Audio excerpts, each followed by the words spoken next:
அடுத்ததுங்கண்ணா, நல்ல இறைச்சி முயல்களை வந்து எப்படி தேர்வு செய்யறதுங்க? அதாவதுங்க, இறைச்சி அப்படிங்கிறது இன்னைக்கு வந்து நம்ம கிட்ட நிறைய வகையான எடுத்துட்டு போறாங்க. இப்போ என்கிட்ட வந்து பாத்தீங்க அப்படின்னா, அண்மையில ஒரு விடுதிக்காரங்க இந்த பார்பிக்யூன்னு சொல்றாங்க இல்லைங்களா, நம்ம வந்து அந்த தீயில வந்து நெருப்புல சுத்தி வச்சு அது மாதிரி கேட்கும்போது அவங்களுக்கு வந்து ரொம்ப சின்ன குட்டியா வேணும் அப்படின்னு கேட்கறாங்க. அப்ப அவங்களுக்கு வந்து இடவெட்டு முயல் இருந்தாவே போதும். இல்ல இறைச்சியினுடைய தன்மை, இறைச்சியினுடைய அளவு அதிகமா வேணும் அப்படின்னா உங்களுக்கு பெருவெட்டு முயல் வேணும். உங்களுடைய கஸ்டமர் எப்படி, நீங்க வந்து சந்தைப்படுத்த போறீங்க, அந்த சந்தையில என்ன தேவைப்படுது அப்படின்றதுக்கு தகுந்த மாதிரி நீங்க போய்க்கணும்.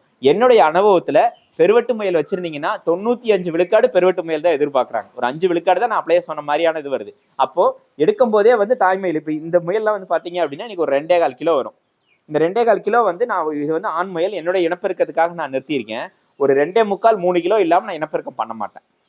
அப்ப அந்த அளவுக்கு நம்ம வளர்த்தி இருக்கணும். அப்ப வளர்த்தினதுக்கு அப்புறம் பண்ணும்போது இந்த உள்கூடு பெருசா வரும். தந்தை முயல் தாய் முயல் கொஞ்சம் பெருவெட்டா இருக்கும். அப்ப அது வந்து ரொம்ப ஏற்புடையதா இருக்கும். இறைச்சியை வந்து நம்ம சந்தைப்படுத்துறதுக்கு பெருவெட்டு முயலா வச்சிருக்கிறதுக்கு. இந்த மாதிரி பெருவெட்டா வேணும்னா தாய் தந்தை சந்ததியுமே பெருவெட்டா இருக்கணும். பியூர் லைன்னு சொல்லுவாங்க. அதனாலதான் நம்ம வந்து மன்னவனூர்ல மத்திய அரசினுடைய முயல் பண்ணையில இருந்தா நம்மளுடைய வித்துகள் எல்லாமே அங்கிருந்து வந்தது அப்படிங்கறதுனால அங்க பியூர் லைன்ல இருந்து எடுத்துட்டு வந்தவங்கனால நம்மளது எல்லாமே பெருவெட்டா தான் இருக்கும்.